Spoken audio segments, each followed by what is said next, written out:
პატრიარქის გარდაცვალებასთან დაკავშირებით ის შემთხვევა, როცა დარჩება, ალბათ მუდმივად კითხვები, ხომ არ მოკლეს პატრიარქი.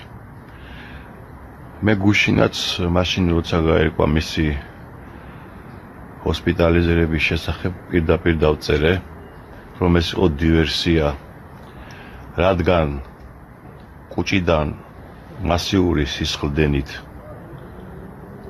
საავადმყოფოში მოთავსება, ეს ძალიან გავს დივერსიას. იმიტომ რომ მასიურ სისხლიზღვრამდე მთელი რიგი ეტაპებია, რომელიც მით უმეტეს ასეთი დაკვირვების ქვეშ მყოფი ადამიანისთვის ადვილად აღსაქმელი უნდა ყოფილიყო, ხო, და მისი გარემოცისთვის. რატომ მივიდა საქმე აქამდე მასიურ სისხლდენამდე?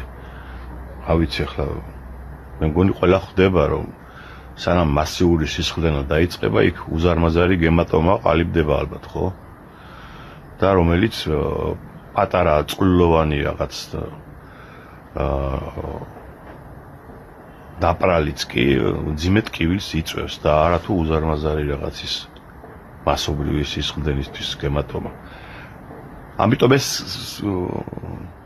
ლოგიკური კითხვაა. ხომ არ მიიყვანეს პატრიარქი ამ უმძიმეს მდგომარეობამდე? მე კიდე მაშინაც დავწერე და მაშინაც თქვი, რომ სასწრაფოდ ჩამოიყვანეთ უცხოელი სპეციალისტები, მეთქი, ხო? რაღაც თურქის სპეციალისტი გამოძებნეს მე. რომელიც საღამოსნად ჩამოსულიყო. ჩამოვიდა. ანუ მთელი დღე რატო ელოდნენ ამ ყველაფერს, რომ პატრიარქი უმძიმეს მდგომარეობაში იყო და კიდევ უფრო დამძიმდებოდა. ჩემთვის ძალიან საცნაური იყო ისეც, რომ ანდრია ჯაღმაიძემ ერთადერთმა, ვიცი, ამდენია განცხადებების კვალობაზე გააკეთა რაღაც სასწაული განცხადება, როცა ჯერ კიდევ შუადღეზე თქვა, რომ კუჭში მასიური სისხლდენა აქვს და ამ ხნის ადამიანისთვის იოლი არ იქნება გამოსვლაო.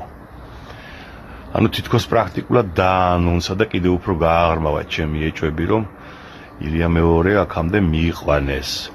და ის ფაქტიც ახლა საცნაური იყო ჩემთვის ძალიან, როცა მთელი მსოფლიოს ელჩები და რაღაც პატრიარქის ჯანმრთელობაზე ლოცულობდნენ და განცხადებებს აქვეყნებდნენ, ერთი სიტყვითაც არ მოუხსენიებია ეს მისი ჯანმრთელობა და მისთვის ლოცვა ბორია ივანაშვილს.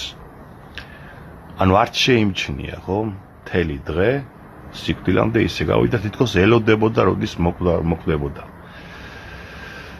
გარდა ხომ შეეძლო ეწინააღმდეგებით გამოექვნებინა განცხადება, მე დაეკავ ლოცულობ პატრიარქის ჯანმრთელობაზე მორჩა. მაგრამ არა, იმის გათვალისწინებით, რომ ბორია ივანაშვილს ზულდა პატრიარქი და ეს საჯაროდ უთქვია კიდევაც, იმით რომ არ უნდა გავაფეტიშოთ პატრიარქი და ისეც მოკვდავია და შეცდომებს ისეც უშვებს და ასე შემდეგ. მისი მაღალი რეიტინგი, მის დამინდობა აგიჟებდა და ყველაფერი გააკეთა სხვათა შორის მერე წლების განმავლობაში. სწორედ ბორიამ გააკეთა ის, რაც გააკეთა, სუსის მიგზავნა ფაილების უზარმაზარი მოცულობის მიყურადების ამ ფაილების შექმნა, სადაც აბსოლუტურად ყველა სინოდის წევრზე კი არა, უკანასკნელ მესამთლეზეც კი რაღაც ფარული გადაღებები აქვს და კომპრომატები. და ეს გამოამზეურეს კიდევაც, ვისაც ახსოვს ის სუსის ფაილები. აი ეს არის ლოგიკური კითხვა, ამის შემდეგ ჩდება, ხომ არ მოკლეს ილია მეორე. არ ვიცი ახლა ამას რა საფუძველი ედო ის, რომ ეს ჰააგის ტრიბუნალისკენ გაგზავნა და ეუთოს დასკვნის გადაფარვა სურდათ. ფაქტობრივად რამდენიმე დღის განმავლობაში ხო ეს გადაიფარება და მე შეიძლება ადამიანებს მიავიწყდეთ კიდევაც. არ ვიცი კიდევ სხვა რა მიზეზები იყო, სასწრაფოდ უნდა დასვან პატრიარქის ტახტზე ეს რუსი ეგზარქოსი შიო და მისი რუსი ყანდური ჯაღმაიძე კიდევ უფრო მძლავრად მოექცევიან საპატრიარქოს სადავეებთან.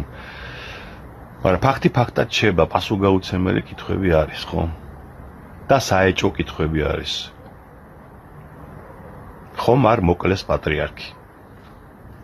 მე ვიხრები იმისკენ, რომ არც თუ სხვის დაუხმარებლად აღარ ყავს დღეს პატრიარქად ილია მეორე, რომელიც რა თქმა უნდა ახლა წინააღმდეგობრივი ფიგურა, უზარმაზარი, უმძიმესი შეცდომები აქვს დაშვებული, ისტორიული შეცდომები, მას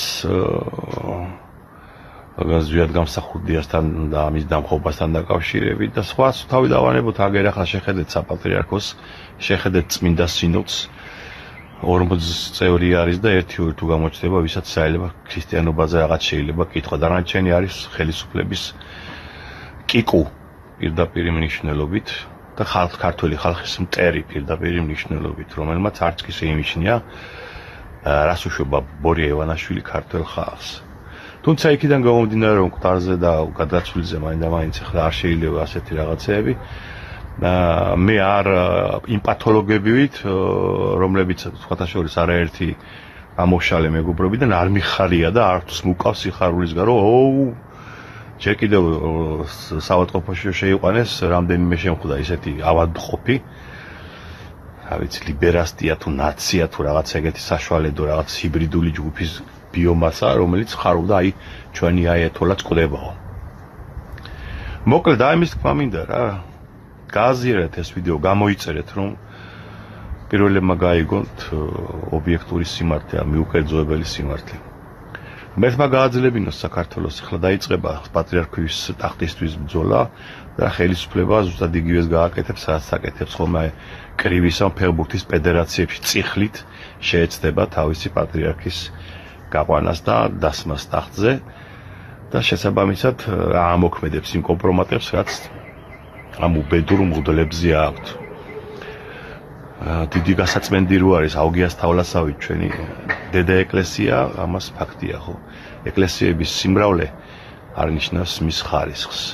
თუ არა და ნახეთ, რამდენი მღვდელი იღებს ხმას საქართველოში დამდგარ აშკარა უბედურებაზე და რუსიფიკაციაზე და რა ვიცი, დამონებაზე და გაუბედურებაზე ჩვენი ქვეყნისა. კიდევ ერთხელ გფარავდეთ უფალი და გაავრცელეთ ეს ვიდეო და გამოიწერეთ რაც შეიძლება მეტმა ადამიანმა.